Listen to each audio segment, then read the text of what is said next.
And now our president, David Basil. Thank you, Ron. And good morning, fellow Rotarians. Good morning. How many stayed up for the whole game? Absolutely. 3 to go. 3 to go, and we're going to do it.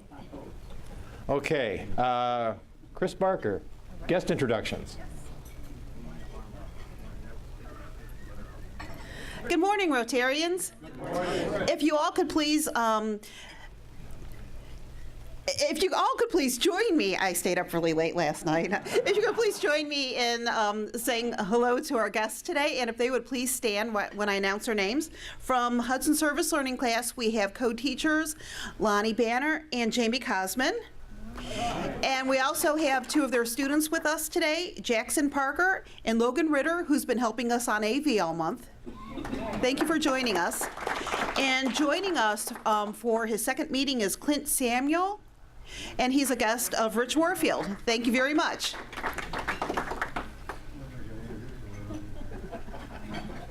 Thank you, Chris. And welcome again to our guests. Next up, Lonnie Banner and our service learning students. They will tell us a little bit about their sites, their experiences, and maybe tell us a little bit about their future plans. Great. Good morning, everyone. Good morning. So happy to see all of you. I hope your lives are wonderful. First off, I just want to thank you for all of your help with Camp Ledgewood last week. We did everything from laying 14 yards of mulch to preparing packages for the Valor Home, for First Glance, for eye care, to writing letters to veterans, to you name it. So it was a very busy week. And with 90 kids, we had a fantastic time. So thank you so much. We're off to a great beginning in service learning this year. I can't believe I shouldn't say beginning anymore. We're already 1/4 of the way through the school year, so woohoo. Anywho, we've got two great students here today. Their names are Jackson and Logan, and they're going to tell you a little bit about their sites and what their future plans are. So, Jackson? First of all, thank you for having me today. I'm Jackson. A little bit about me. I play football and basketball for Hudson. My future plans are hopefully either playing football or basketball in college or just going to Cincinnati for just academics. A little bit about my site is I work at Haven Homes in Stowe, and it's an elderly place where people are suffering from dementia. And so I have some pretty cool stories. I'll share one. Me and this lady Joyce were sitting on the couch, and we kind of have a special relationship, I guess you could call it. And she looks over at me and taps me on the leg. She's a touchy person. And she goes, "I like big boys." I was like, whoa. I didn't know how to react, and I just was like, let's make a puzzle. So that's a little bit about me and what I do.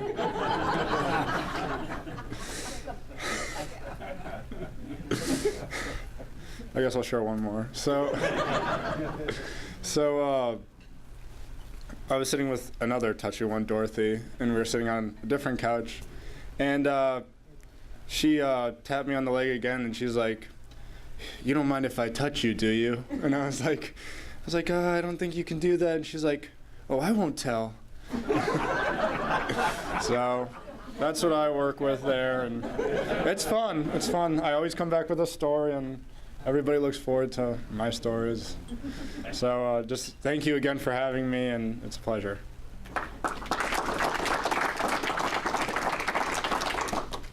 Hello, my name is Logan Ritter. A little bit about me. I don't play school sports, but I play disc golf, and I've traveled like in 23 states and competed in, I think, around 50 tournaments over the past 6 years. So other than that, my site for service learning is McDowell Elementary, so I'm help with a 3rd grade class with Mrs. Lascola. And basically my main story is not a specific memory, but just the memory that I hope to continue is every day I walk in and I'm just like greeted by a whole sea of smiles of little 3rd graders that are so happy to see me. And it just really warms my heart that I know that I've made a difference in their lives and helped them learn how to write and how to do math occasionally. And then also just hearing from Mrs. Banner that I've helped Mrs. Miller, who's the teacher across the hall, that I've also been helping with, and Mrs. Lascola so much, because they just really appreciate my help, and that just makes me feel like my time is worthwhile, and I like to see my work put to good use. Thank you for having me.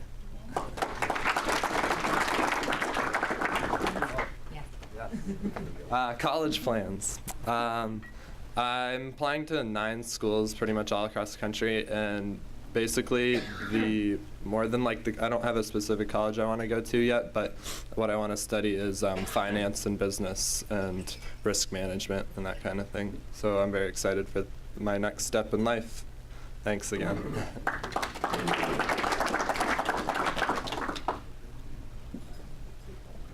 Anybody have any questions?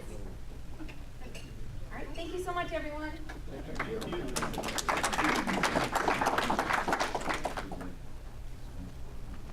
Thank you, Lonnie. Thank you, Lonnie, Jackson, and Logan very much. Good luck, gentlemen, on your college plans and the exciting future that I'm certain you have. Next, as you all know, our club has undertaken support for international exchange students. We have a student from Hudson in Brazil that we're sponsoring, and we have a young man, Jacek Dolkowski from Poland, who is here to tell us a little bit about his homeland.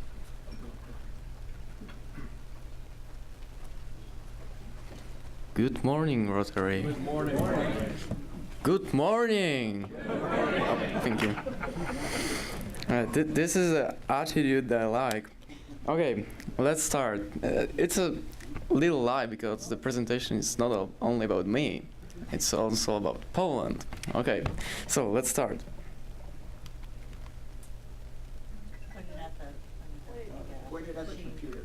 Oh. There we go. Okay, so my name is Jan Dołkowski. There you can see that there's a letter which is called W, but who cares? Yeah, okay. I'm 17 years old. I'm from Poland, and my city is called Olsztyn, which is a capital of region. Region is like state. So, like, it's a capital of region Warmia and Mazury. So my hobbies are music and video making, and of course, as you can see, basketball and chill with friends. As you can see, there's a meme. Anyone knows what meme means? Anybody? Okay, I will explain it later. So let's go to another slide. Oh, it doesn't work. Okay.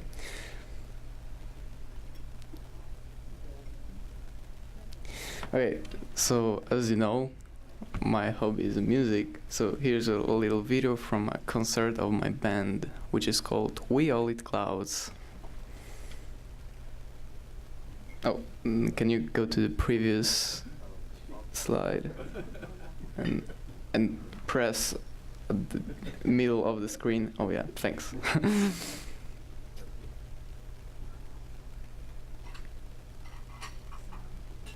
Oh, is there a...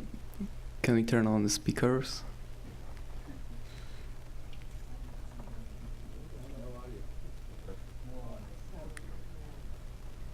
No, that's a small problem.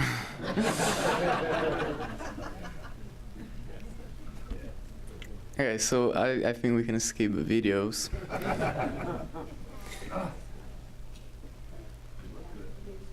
Looks like it sounds great.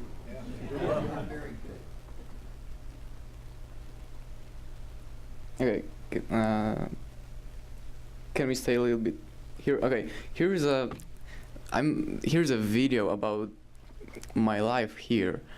So as you can also know, my hobby is video making. So I'm making vlogs during my exchange here, but unfortunately, you know what I want to say. There's no sound, so we can't see it. So let's go to another slide. Okay, do you know this lady? Jennifer Lawrence. That's my skills of Photoshop. When Joe saw this, he asked me, "Was it your homecoming date?" Okay, so here's a little lesson of Polish before we start our journey around Poland. Okay, so let's start with something simple. Hi means cześć. Cześć. Okay, you're almost there. Okay, how are you? Jak się masz?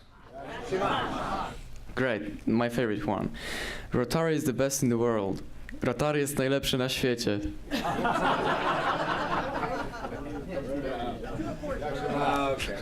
Okay, and now bonus.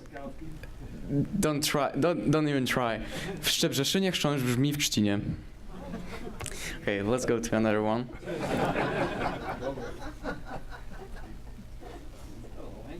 Okay, so a little bit about Poland. The capital of Poland is Warszawa, which is also known as Warsaw. About 38 million citizens, and Chicago has more Polish residents than Warsaw. That's interesting. Unitary type of government, which means that states, in this case regions, don't have a power, only a central government. And president is Andrzej Duda, and that's why I asked you about memes at the beginning, because it's really popular right now to make memes with Andrzej Duda. Here's a Pepe the Frog, which is a really popular meme, and I invented a new word in English, which means memic. Very memic person, because you can make a memes with this person. Let's go to another slide. This is an example of a meme that you can understand, I guess, that really easy to explain what meme is. Anybody get it? Like, okay. So, to present, okay, let's go to another. So here's his photo. Oh, that's why he's memic, okay?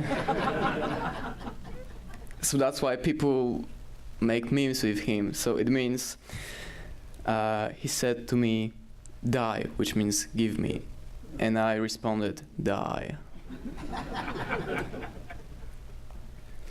When teacher said, put your pens away, and you haven't done any task yet.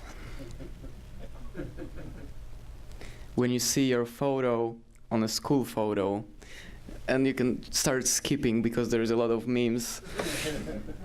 That I just wanted to show that there is a lot of memes with him. Okay, so here we have a landscape of Warsaw, which is, as you know, capital of Poland. Here's Gdańsk, another major city in Poland. Has anyone played Assassin's Creed or any video game? Oh, okay. So I just wanted to say, because it looks a little bit like Italy, and the story about Assassin's Creed was in Italy, and it looked like this, but never mind. Okay, let's go to another. Here's a, can you press this small square at the corner? Oh, thanks. I hope there won't be any commercial, just music. Okay, so, oh, I forgot we don't have a sound. Okay, never mind. There is a song of Frédéric Chopin, which is one of the most famous composers of Romanticism, and he wrote this song during Polish Revolution, which was against Prussia, Austria, and Russia, but he couldn't fight because he was too weak. He was a kind of the artist. He would die. So that's why he was in Paris, and he wanted to support our troops by music. So I just wanted you to see this photo of beautiful Polish nature and listen to this beautiful song, which we can't. And imagine a view of Poland, but let's go to another slide. And here's a most popular most popular city during a winter. It's called Zakopane, but I don't like skiing in Poland. It's not really convenient, so I usually don't go there, but it's really popular. Thanks for your attention, but here's surprise. Okay, can you, if you know the answer, can you put your hand to the air? Okay, so first question, what's the capital of What's the capital of Poland? Who was first, because I didn't see. Okay, again. What was the capital of Poland? I could see that. What was the answer?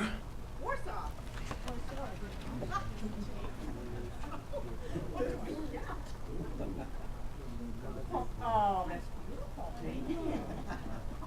Very much. You have another chance to win something, so better be prepared. Okay, how would you say hi to someone in Poland? Cześć. Great. I'd say hi.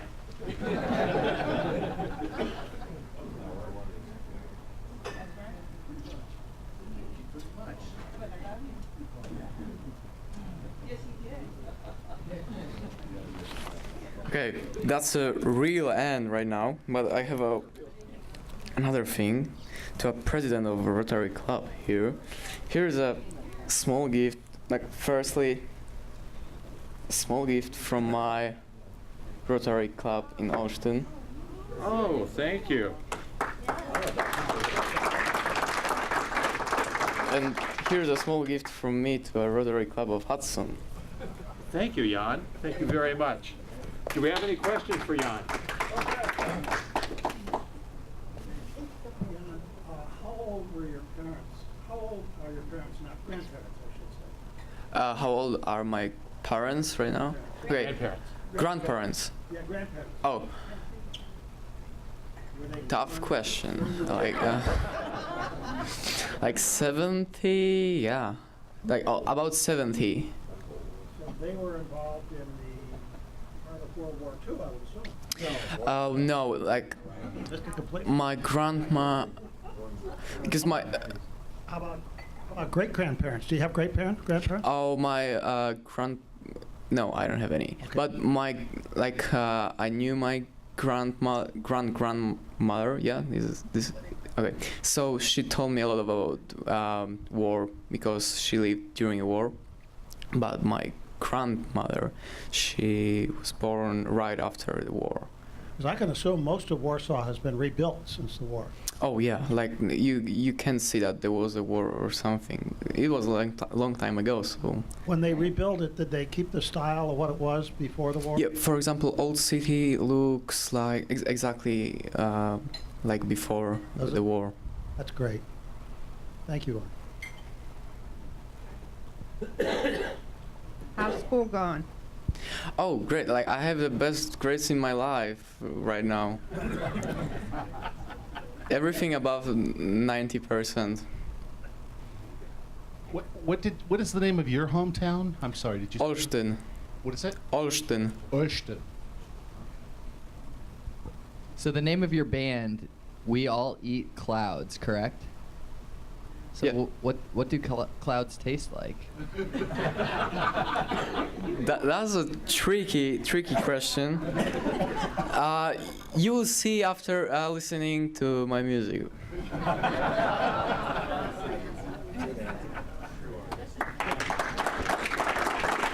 Thank you. Thank you, Jan. I don't think that'll work.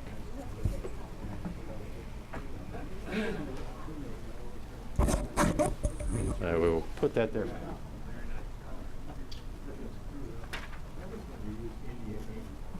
Okay, we are pleased this morning to have with us and our speaker, Michael Wager.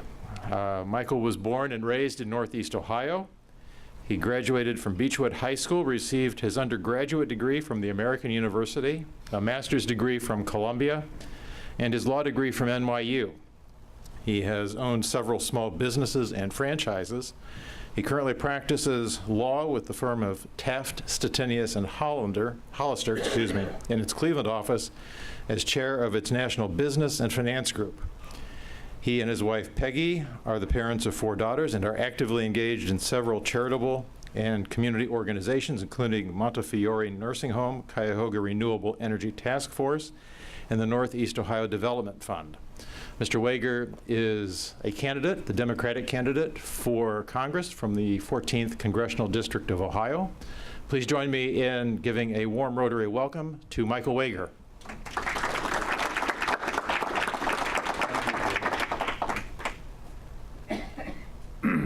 Jan, you're a tough act to follow, but you gave me the idea of having a question and answer contest when we conclude this. First of all, good morning, Rotaries.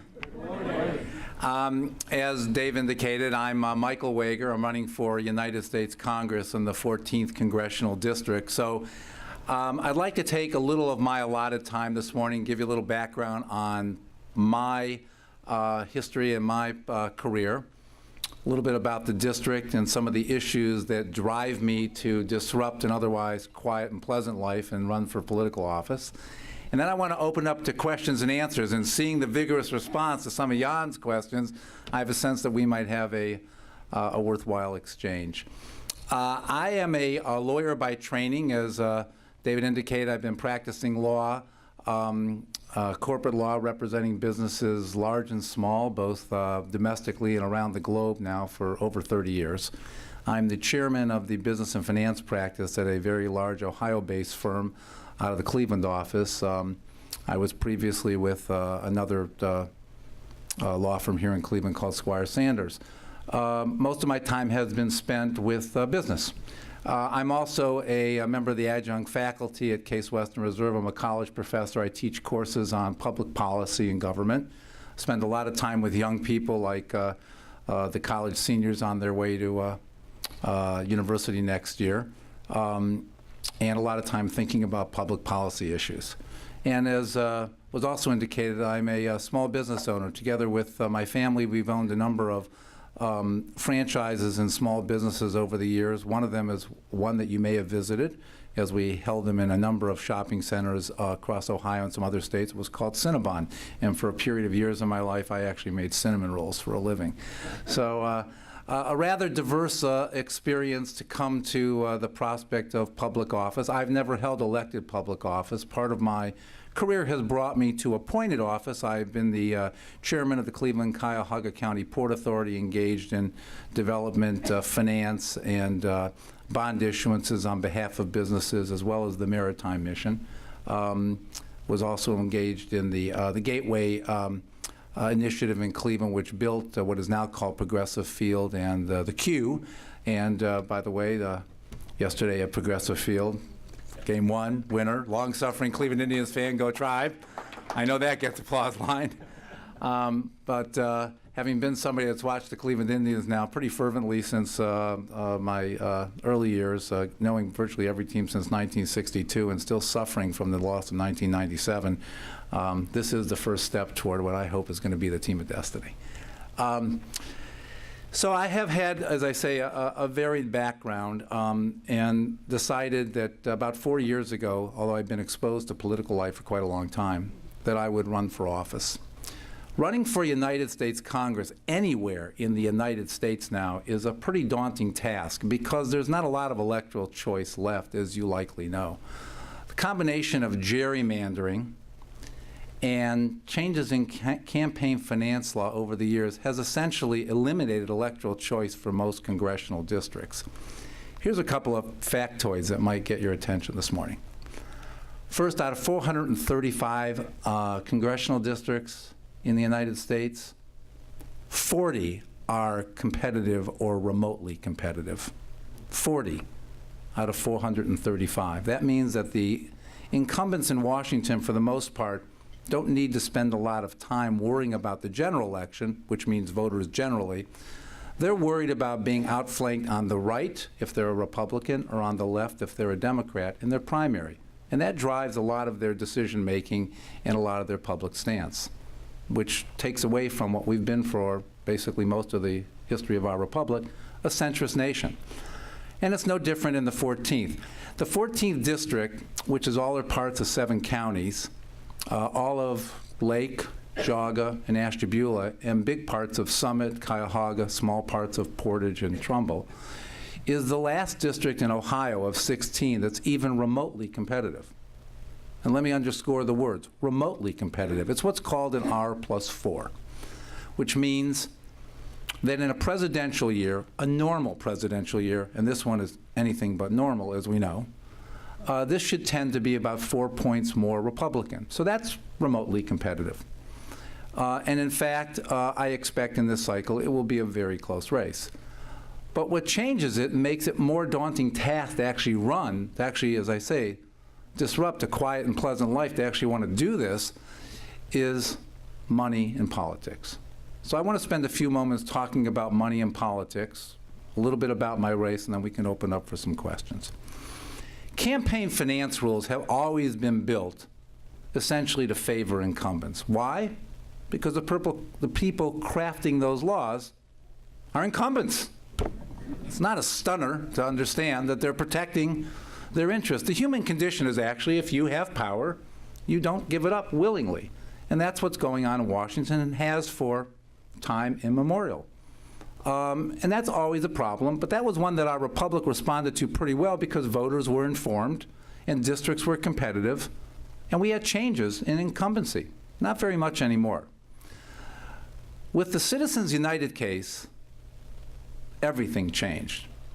The tsunami of cash in federal elections essentially eliminates choice, even in those 40 districts that are competitive on the numbers. Let me give you a couple of examples of what that means. There are, my opponent, who by the way has not shown up for any of these forums, I'm not here to point him out as being a bad guy. He's certainly a decent man. He's not the worst person serving in the U.S. Congress. He's not the best. That goes for Democrats and Republicans. But he has not shown up at any candidate forum, not a League of Women Voters, not a Rotary forum. He canceled all 3 of our debates. The City Club debate, that venerable institution in downtown Cleveland, where everybody debates. All the incumbents canceled this year.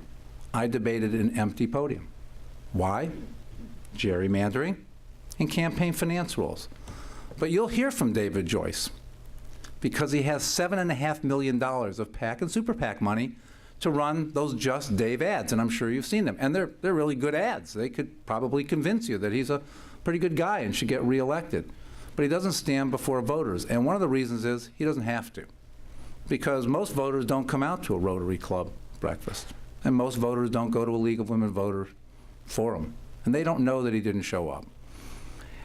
And although I've been successful in raising money because I've done this for others, and I do have the support of many people across the political spectrum, Republican and Democrat, I can only get out the message so far, and I'll be overwhelmed. His $7.5 million of PAC and Super PAC money from over 600 separate lobbyists and Super PACs will be all over television. And unless you're reading your local weekly newspaper or listening to radio, or you see us when we interrupt your digital experience with our flash banner ads, you might not know that I'm running and what I stand for. And that's regrettable.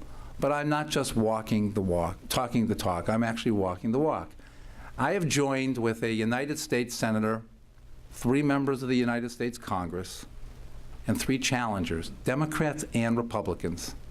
And we are suing the 10 largest super PACs in the United States, Democrats and Republicans.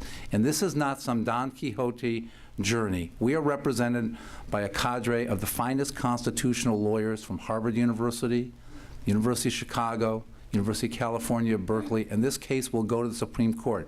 And while it will not change Citizens United, which is a Supreme Court decision, and only the Supreme Court or a constitutional amendment can change that, it will attack the following proposition: unlimited contributions to super PACs, where they don't have to tell you who gave them their money, so-called dark money. And we expect that this case will go to the United States Supreme Court in 2 to 3 years.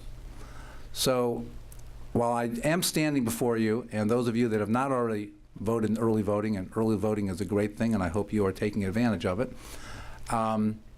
those of you that haven't, that perhaps there's something here that resonates and there's other issues that are important to you, I respectfully ask for you to consider a vote for me between now and November 8th. And I'd love to open it up to questions. There are many, many important issues that motivate my candidacy beyond campaign finance issues. At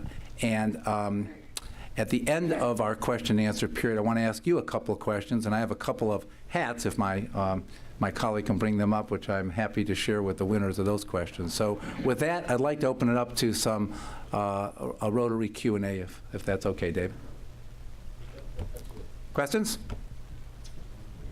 And the hard ones, with me, I'm not a politician by training. So you ask me a question, I'm a lawyer and a professor. I know I can talk for a long time. I'll give you a direct answer, though, to any question, whether I likely believe that you'll agree or disagree. Yes, ma'am.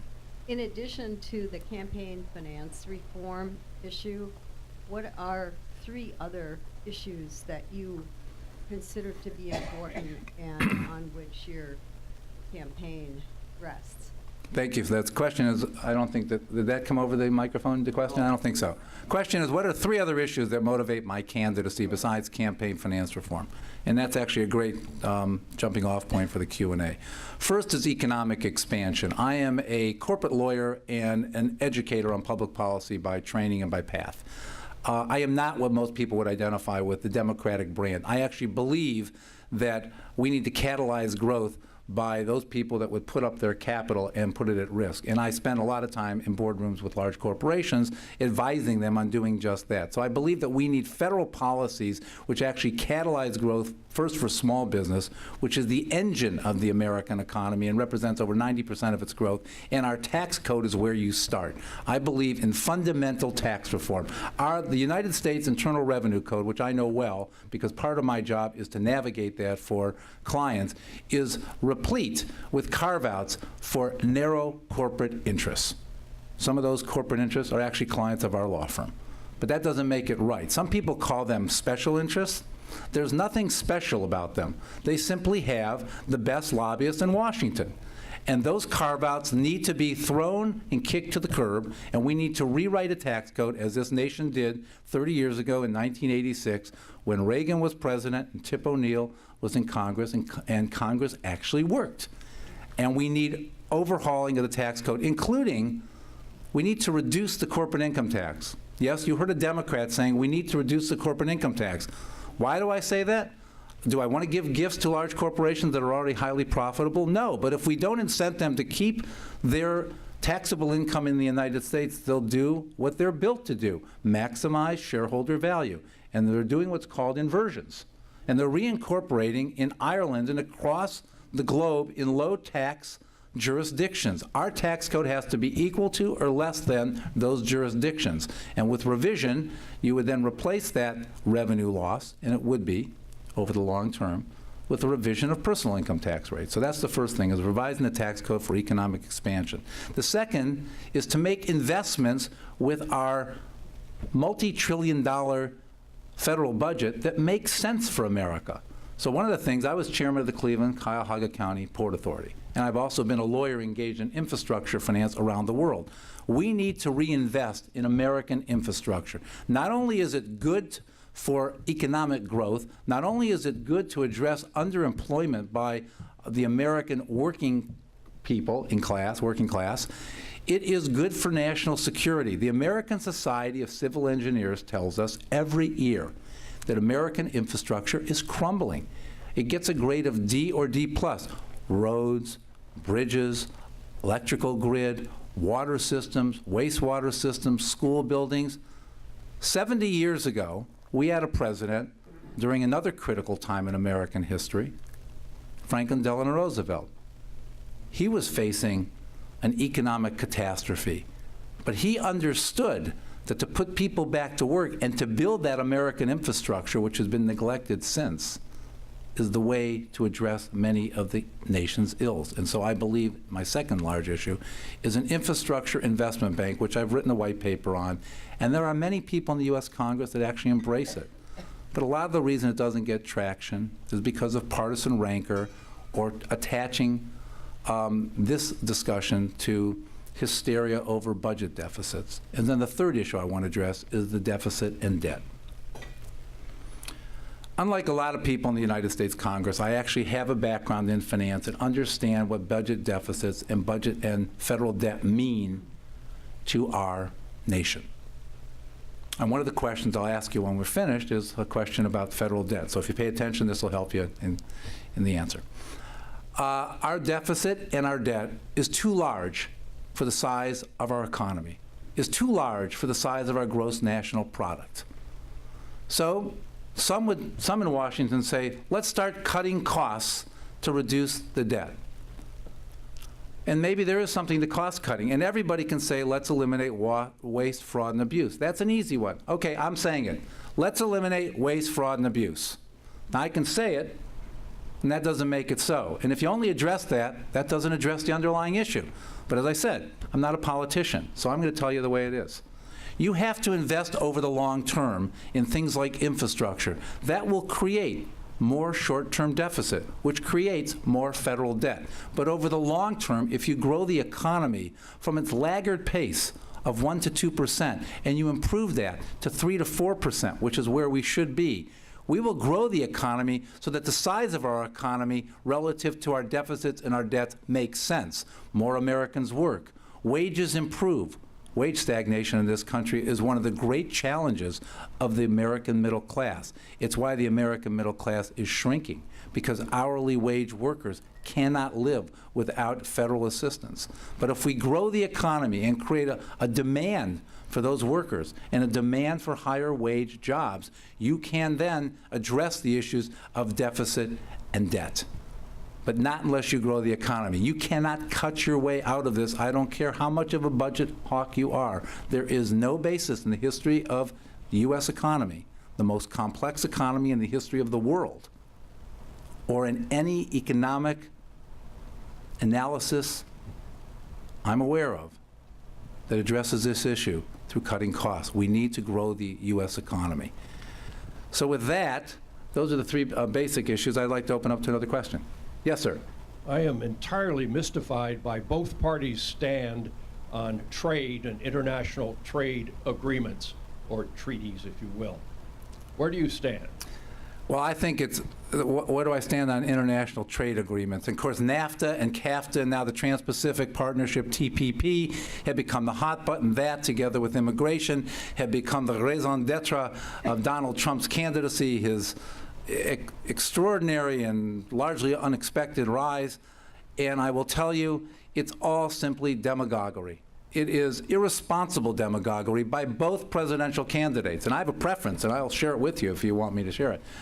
But I will tell you that the United States is the largest trading partner in the history of mankind. We still produce more, and we import more than any nation ever has. And if we continue on the trajectory that I hope we will, any nation ever will.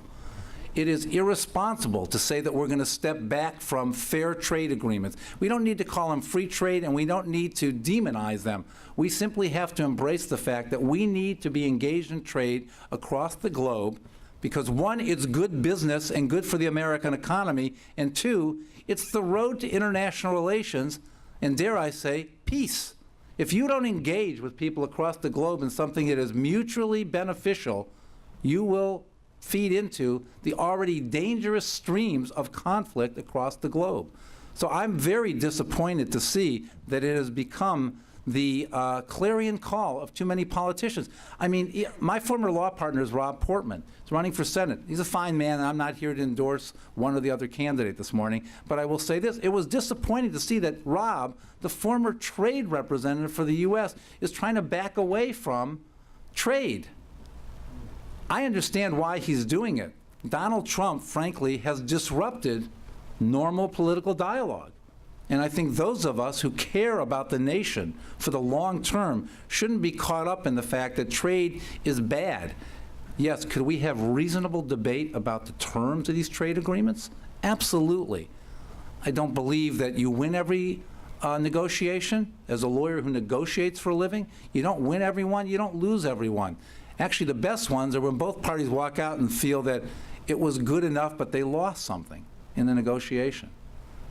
And until we get to people who are willing to stand up and say that, even if there may be if there's a union brother or sister in the hall who feels that I'm not standing firmly with them, I'm not standing firmly for or against any union, any corporate interest. I'm standing for what's best for the nation and ultimately for the future of the nation. And trade is important to both of those things. Another question. Yes, sir. Back to corporate taxes. Since it's the fact that the average corporation pays nothing near the rate, the 39% or whatever they call it, can you talk a little bit about what do you mean if you say to reduce corporate taxes? They're already not paying anywhere near that, so can you? Right. The question is. I know the answer, but I want to hear you say it. Right. The question is, what would I do in reducing corporate taxes? Why, since they're not paying anywhere near the marginal rate? And what do I mean by reducing it? Well, let's go back to the earlier thing I said about reform. You start out with a tax code that doesn't create enough carve-outs and deductions so that the corporate income tax rate, by the way, is 35%. For those of us out here that are fortunate enough to be at the highest marginal rate before the increase for Social Security and employment taxes, it's 39.6, so it's already lower. But no corporation in America. No sophisticated corporation pays an actual effective rate of 35%. In fact, many of them pay much lower. But even that they consider to be too low because in Ireland it's 15%. What I'm suggesting is that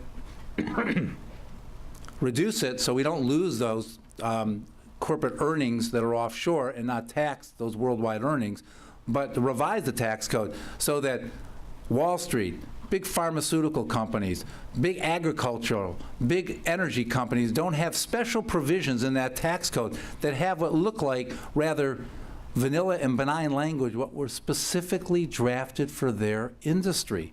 This has to end. They do not need the help of the American taxpayer. If there's one thing which is clear, is that Americans feel that the system is not the way Donald Trump would describe it as rigged, but that it's tilted toward those that have their fingers on the levers of power in Washington. That's not the elected officials. It's the lobbyists. And until elected officials are willing to stand up to them and risk re-election, that's not going to change. In fact, here's the one dirty secret, which is not so secret, is that the primary objective of too many members of Congress, Democrats and Republicans, and certainly my opponent, is re-election. It's not waking up and saying, I've got an agenda of things I want to do or things I want to stand up against. It's what am I going to do to get re-elected? I hear it time and again in closed circles. I'm sure it's not a surprise to anybody sitting here. Another question? Yes, sir. Well, speaking of that, you haven't said anything about term limits. What is your position on term limits? Thank you. So the question is congressional term limits. If I could start out with a whiteboard today and redevise what the Founding Fathers gave to us, I probably would add term limits. It probably wasn't necessary for them to think in those terms back in the 18th century when they devised this extraordinary vision of federalism and separation of powers, the balance between states and the federal government, the balance among the three branches of government. But money and gerrymandering has changed it, and you have an institutionalized, almost impenetrable political class. So conceptually, yes, I'm interested in it. Conceptually, I'm interested in things like eliminating lobbying by former members of Congress, which could be done tomorrow. The Congress, by rule, could say, to serve in this body, you will be prohibited from lobbying for payment after you leave here. You want to lobby? Great. That's protected by the First Amendment. But you can't get paid for it if you've served here. And they could do that tomorrow by House rule. But they won't. And that goes back to term limits as well. They won't pass a law, and that has to be a constitutional amendment. It would have to pass both chambers of Congress. So I don't think it's practical, but as a matter of concept, yes, as they say, all in. But I don't see it happening. So what has to happen instead is the kind of initiatives I've undertaken to fight against the campaign finance rules, to hold incumbents accountable for not showing up. And whether I was standing up here with one of you instead of me, I would still feel that way. Yes, sir. Can I ask you a question regarding these profits that are kept overseas? Is there any idea what the estimate of that would be? Well, it's trillions. We know that. Trillions? Yes, it's trillions of U.S. dollars. Okay, if you had a magic wand and you had a way of bringing that back, how would you do it? Reduce the corporate income tax in the United States to 15% in connection with broad-based tax reform. It would come back tomorrow. They don't want to be incorporated in Ireland. There's no benefit to them. I mean, Steris and Eaton, both great corporations, which my law firm does work for, inverted, because they had hundreds of millions, in some cases billions of dollars. These are two local corporations, large ones, that they didn't want to have to pay additional U.S. tax on beyond the 15% in Ireland. It would be 20% here, 20% higher, 35%. So they kept it offshore because they have operations around the world. Is a major reason for that inversions, or was there other reasons why those profits are kept over there? Well, they're kept over there because of our tax rate, and the solution from the perspective of large corporations, which they've done because of the abdication of responsibility by the United States Congress, is to invert and become an Irish corporation with headquarters in Mentor or Beechwood, as Eaton is. And again, I'm not castigating. I know the management of both of those companies well. They did what they're charged to do, maximize shareholder value. The failure was the United States Congress allowing this to happen, and even today, not undertaking any serious initiative for tax reform. Is there any impact of Any idea of an estimate of what the impact would be if you were able to bring those dollars back? Well, to quote a couple of current politicians, huge.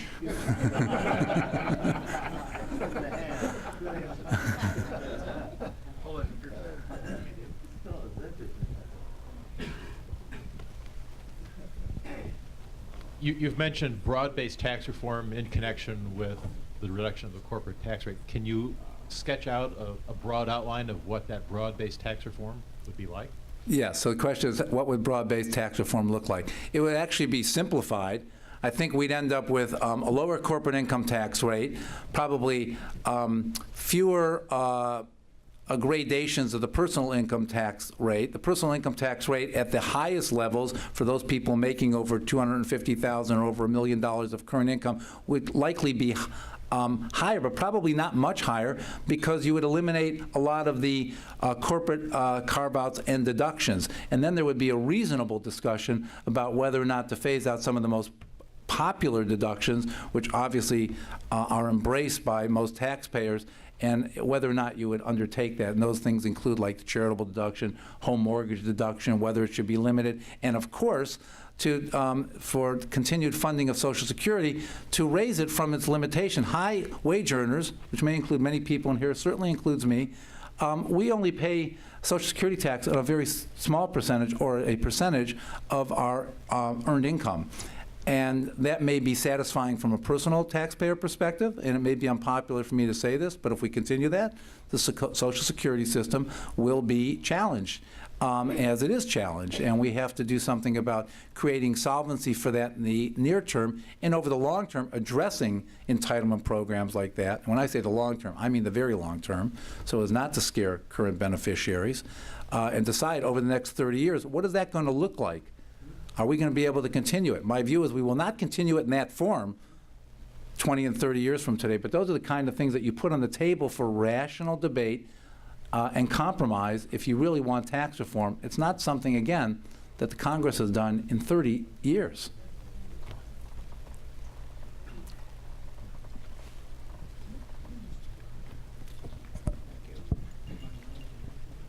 Is there anything we can do to encourage the media to be more responsible in election coverages? The media and responsibility. I think this is slightly above my pay grade. I'll give you a couple of personal observations. Obviously, I'm as disturbed as any of us that what gets the most attention is the most salacious and provocative.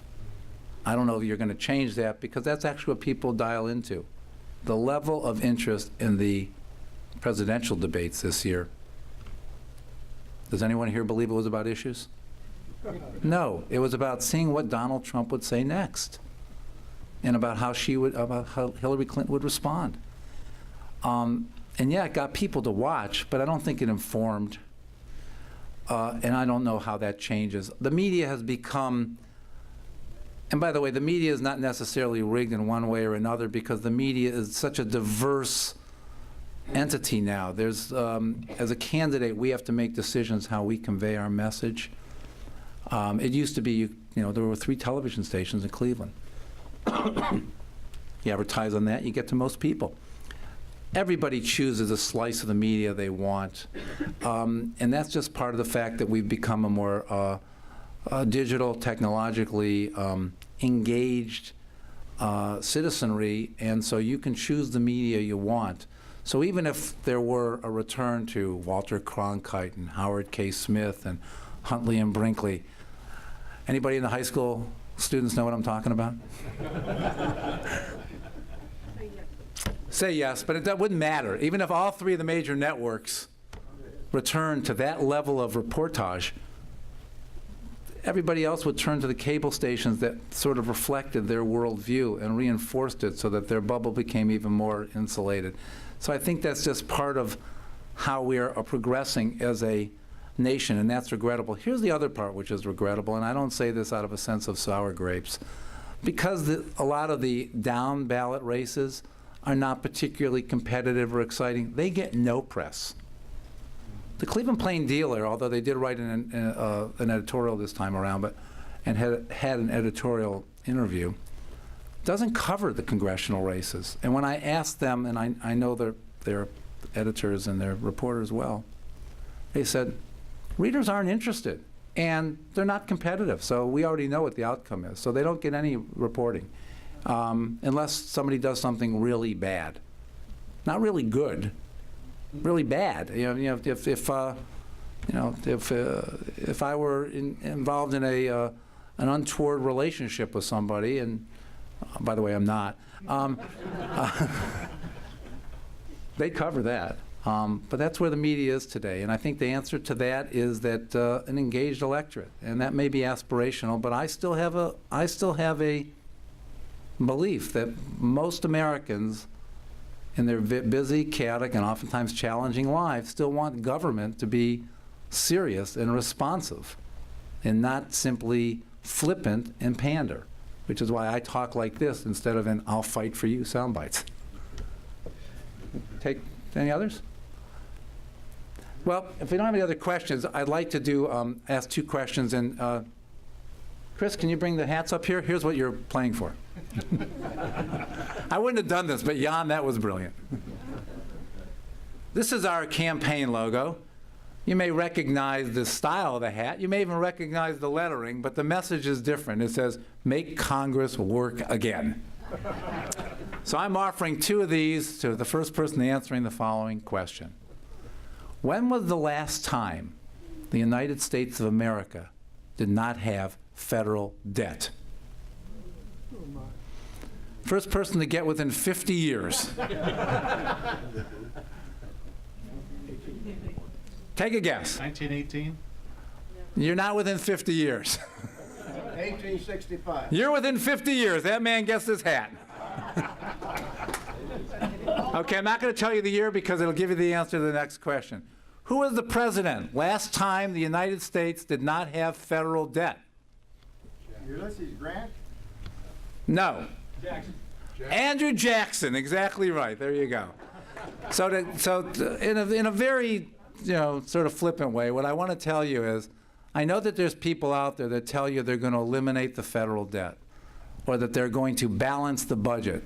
If either of those things happened, we would have either had a level of economic growth that nobody rationally believes could happen, 10 and 20% of economic growth sustained over many years, or we'll crash the American economy. You need to do things in increments when you have an economy like this. And those are the things that politicians just won't take the time to tell you. They're complicated, and they're not necessarily soul-satisfying to tell you that it's just going to take time. You need to grow by good policy. It took 40 years of bad policy to create this. It's going to take years of good policy to reverse it. And so with that, I'd simply ask, if you haven't already voted, if there's anything here that resonates, please consider voting for me. There's a lot more information about why I'm running at our website, michaelwagerforcongress.com. We're all over social media. I actually tweet now. But I do it because I'm a serious candidate. If I went there at my stage of life, I don't expect to become the Speaker of the House or the Chairman of the Ways and Means Committee. But I expect, in a respectful and hopefully productive way, to disrupt in a way which changes the way things are done, because I actually believe the institutions of government are still working. The people going there are not doing their jobs. Thank you.